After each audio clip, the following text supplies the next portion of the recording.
To get updated videos, subscribe my channel and press bell icon.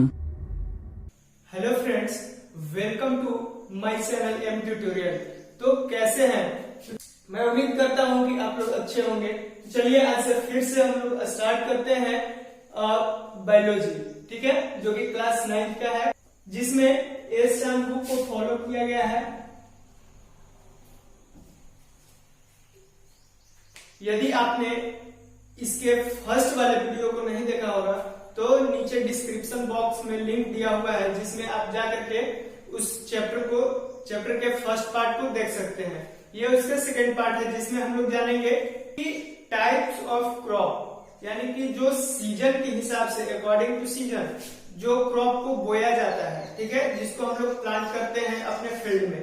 तो चलिए उसके बारे में डिस्कस कर लेते हैं। तो दिया गया है क्रॉप सीजन।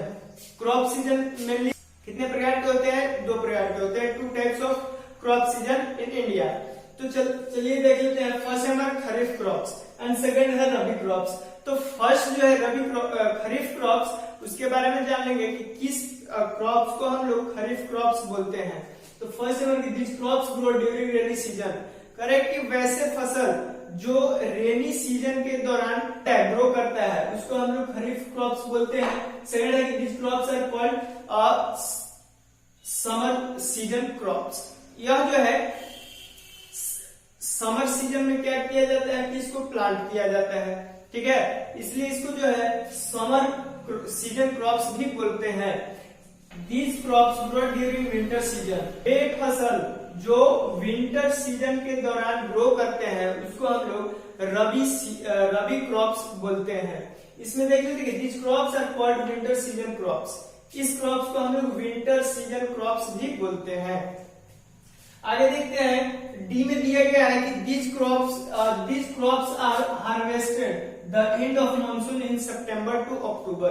करेक्ट कि यह जो क्रॉप्स है खरीफ क्रॉप्स जो है इसको हम लोग कब से कब हार्वेस्ट करते हैं? सितंबर टू अक्टूबर, यानी कि सितंबर से इसको हार्वेस्टिंग करना स्टार्ट करते हैं और अक्टूबर तक लगभग हार्वेस्ट कर लिया जाता है, ठीक है, जब मानसून का एंड हो रहा होता है। अब देखते हैं कि रबी क्रॉप्स को कब हार्वेस्ट किया जाता है।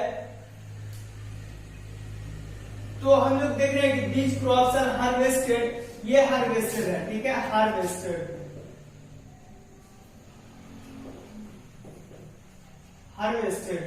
इसको हम लोग बोलते हैं हार्वेस्टेड। करें कि these crops are harvested in March to April, यानी कि यह जो है रबी जो क्रॉप्स है इस क्रॉप्स को कब हार्वेस्ट किया जाता है?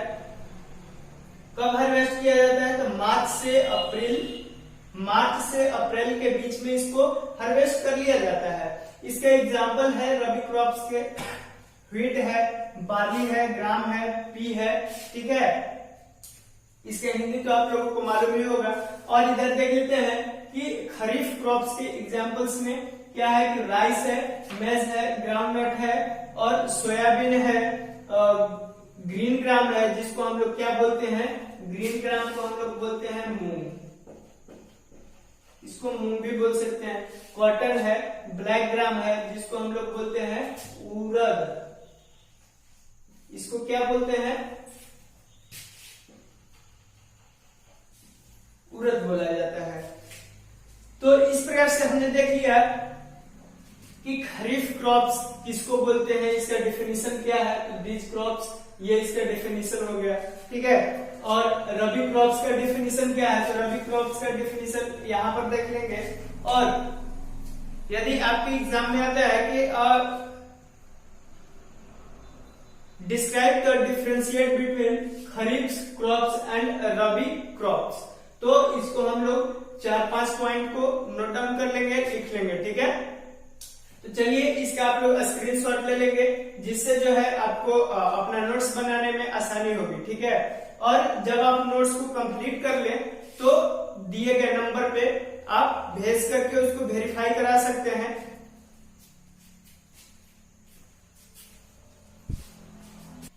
अब हम लोग आते हैं इम्प्रूवमेंट इन एल्ड। हम लोग जानते हैं कि हमारा जो देश है वह कृषि प्रधान देश है। यहाँ का जो जीएनपी जो है यानी कि ग्रॉस नेशनल प्रोडक्ट जो है सबसे ज्यादा इसी पर टिका हुआ है। ठीक है, हमारी जो जनसंख्या है उसका 70% जो लोग हैं वो क्या करते हैं, वो एग्रीकल्चर करते हैं। तो अब बात आती है कि जिस पे देश टिका हुआ है उस पे सबसे ज्यादा ध्यान देना चाहिए, उसको जो है ज्यादा इंप्रूवमेंट करना चाहिए। तो उसी के हिसाब से देखा गया कि हम लोग अपने यील्ड में, अपने फसलों में कैसे इंप्रूवमेंट ला सकते हैं। तो उसके लिए यहाँ पर 3 तरीका बताया गया है, और भी बहुत सारे हैं, आगे हम लोग चैप्टर में पढ़ेंगे।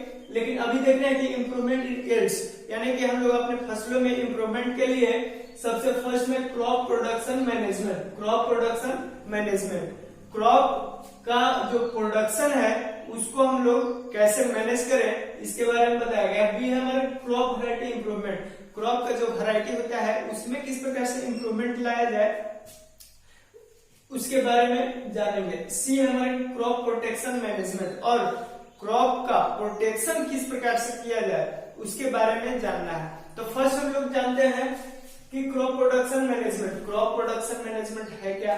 फर्स्ट में है कि nutrients management. Crop production management में हम लोग जानेंगे फर्स्ट की न्यूट्रिएंट्स का मैनेजमेंट करें कि क्रॉप का जो प्रोडक्शन है उसको हम लोग किस प्रकार से बढ़ा सकते हैं। तो फर्स्टली हमें जो है उसके न्यूट्रिएंट्स को मैनेज करना होगा, उसके जो पोषक तत्व हैं उससे जो वे फसल जो है जिससे ग्रो करते हैं उसके लिए सबसे ज्यादा जरूरी है न्यूट्रिएंट्स पर ध्यान देना। न्यूट्रिएंट्स का यदि मैनेजमेंट हम अच्छे ढंग से कर पाए तो हमारा जो फसल है वो प्रोडक्शन ज्यादा देगा। तो फर्स्टली हम लोग जानेंगे कि न्यूट्रिएंट्स मैनेजमेंट। तो फर्स्ट में है कि न्यूट्रिएंट्स मिलते कहाँ से है। तो फर्स्ट हमारा न्यूट्रिएंट्स जो है एयर से मिलता है, एयर से मिलता है, उसके बाद में वाटर से भी मिलता है, और उसके बाद में जो है सबसे ज्यादा जो न्यूट्रिएंट्स एड्स को मिलते हैं, क्रॉप्स को मिलते हैं, तो वो है सॉइल।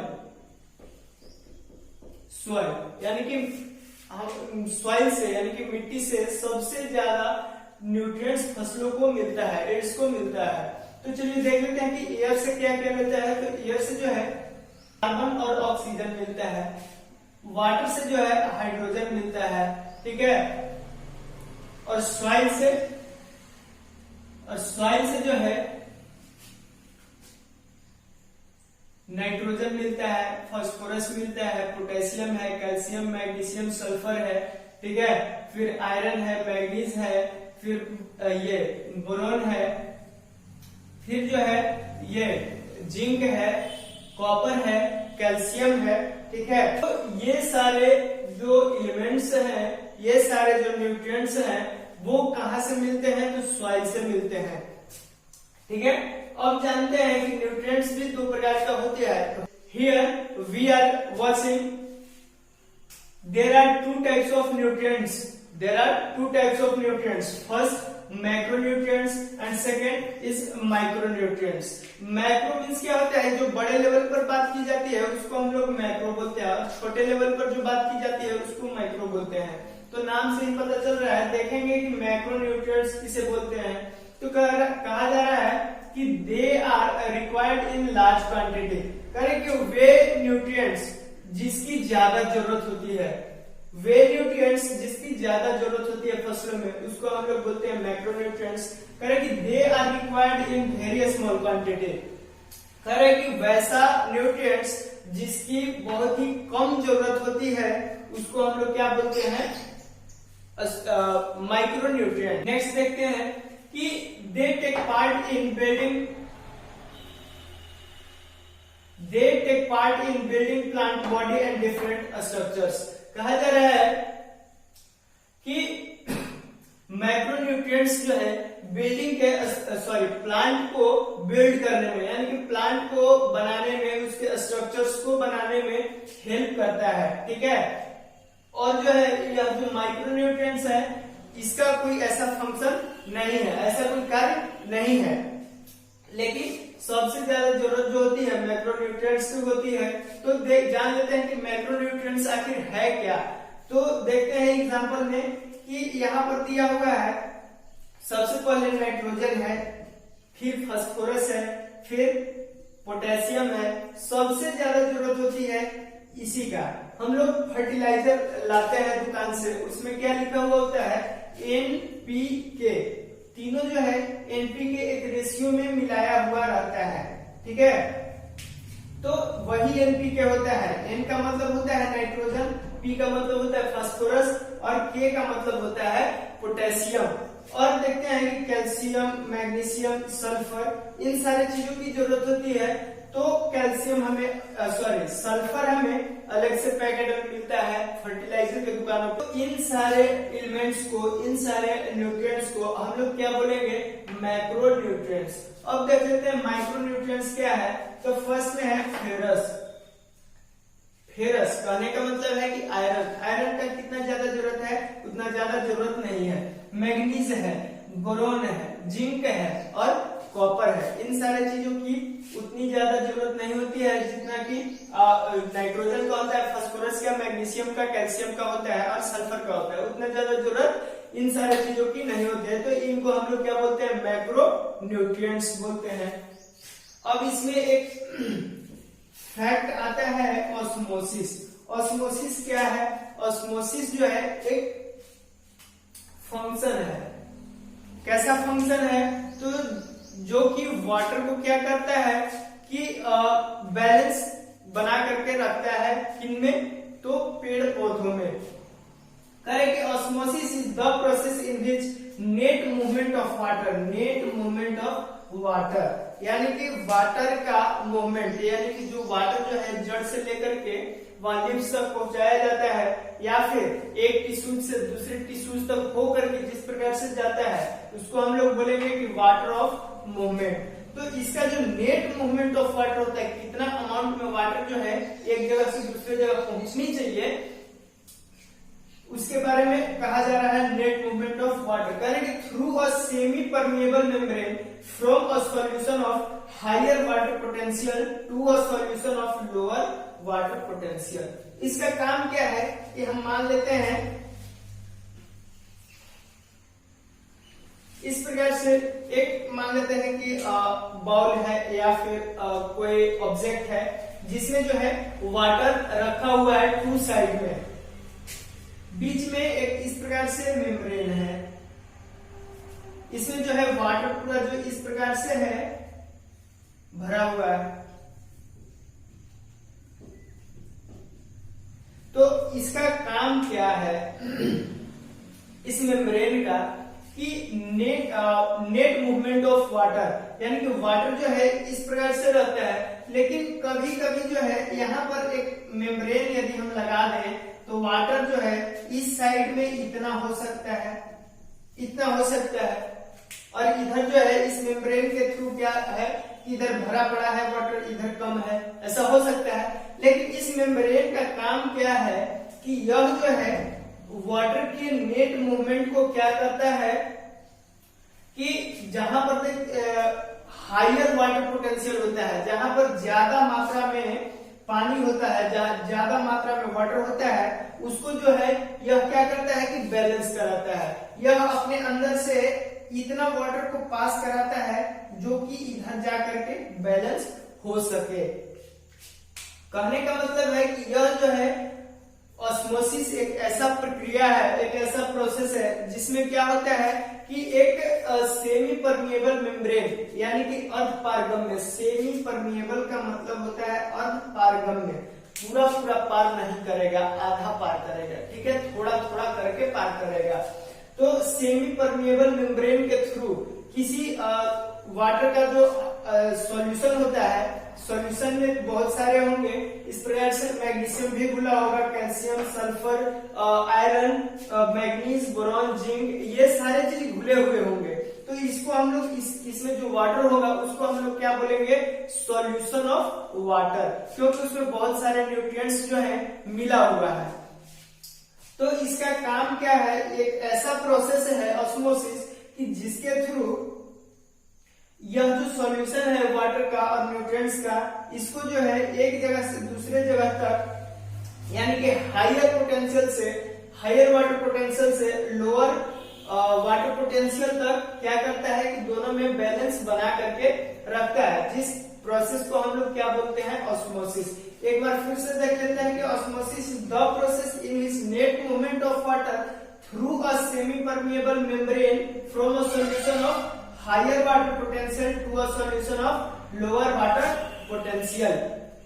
अच्छा, अब जान लेते हैं कि मैक्रोन्यूट्रिएंट्स का कंसंट्रेशन कितना होता है। कंसंट्रेशन कहने का मतलब है कि किसी सॉल्यूशन में सांद्रण कितना होता है, कितना कंसंट्रेट होता है। तो देखते हैं कि 1 mg पर gm, 1 मिलीग्राम पर ग्राम, यानी कि 1 ग्राम का सॉल्यूशन में 1 मिलीग्राम से ज्यादा क्या होगा, न्यूट्रिएंट्स होंगे। कहने का मतलब है कि हमारे पास जो है 1 ग्राम का सॉल्यूशन है, 1 ग्राम का इस प्रकार से सॉल्यूशन ले लेते हैं, इसमें जो सॉल्यूशन है 1 ग्राम है, तो कहेंगे कि इस सॉल्यूशन में न्यूट्रिएंट्स कितना है, 1 ग्राम सॉल्यूशन है हमारे पास। 1 ग्राम सॉल्यूशन में 1 मिलीग्राम जो है, 1 मिलीग्राम से ज्यादा न्यूट्रिएंट्स होगा, तो उसको हम लोग बोलेंगे मैक्रोन्यूट्रिएंट्स। और माइक्रोन्यूट्रिएंट्स किसको बोलेंगे, तो 1 ग्राम के सॉल्यूशन में, 1 ग्राम के सॉल्यूशन में न्यूट्रिएंट्स का अमाउंट जो होगा वह 1 मिलीग्राम से लेस देन होगा, उसको हम लोग माइक्रो न्यूट्रिएंट्स बोलेंगे। चलिए इसका स्क्रीनशॉट आप लोग ले लीजिए और इसको जो है नोट्स में इस प्रकार से लिख लेना है। एक बार मैं ब्रीफ इंट्रोडक्शन करा देता हूँ। इम्प्रूवमेंट इन एड्स, फिर है ABC इस प्रकार से दे देंगे कि क्रॉप प्रोडक्शन मैनेजमेंट, B में क्रॉप वैरायटी इम्प्रूवमेंट, C में क्रॉप प्रोटेक्शन मैनेजमेंट। वाला हम लोग लिख लेंगे क्रॉप प्रोडक्शन मैनेजमेंट, और उसमें हमें पढ़ना है न्यूट्रिएंट्स मैनेजमेंट। तो न्यूट्रिएंट्स मैनेजमेंट जो है किस प्रकार से करते हैं, तो न्यूट्रिएंट जो है 2 प्रकार के होते हैं। There are 2 types of nutrient, macronutrients and micronutrients. Macronutrients और माइक्रोन्यूट्रिएंट्स के बारे में जो बताया गया है, जो के बीच में डिफरेंशिएट करा करके लिख लेंगे, और एक ऑस्मोसिस जो है उसको नोट डाउन कर लेंगे अपने नोट्स में। तो चलिए आज के लिए इतना ही। अब हम लोग मिलते हैं कल फर्टिलाइजर और मैन्योर्स को लेकर के। तो फर्टिलाइजर और मैन्योर्स के बारे में जानने के लिए बने रहिए हमारे साथ एम ट्यूटोरियल के साथ। यह जो टॉपिक आपको समझ में आ चुका है, तो आप जो है हमारे चैनल को सब्सक्राइब करें, लाइक करें और शेयर जरूर करें, क्योंकि शेयर करने में ना तो पैसा लगता है, ना लाइक करने में पैसा लगता है, ना सब्सक्राइब करने में पैसा लगता है। ठीक है, केवल आपका हमें सपोर्ट चाहिए। आप सपोर्ट करते रहिए, लाइक करके, सब्सक्राइब करके।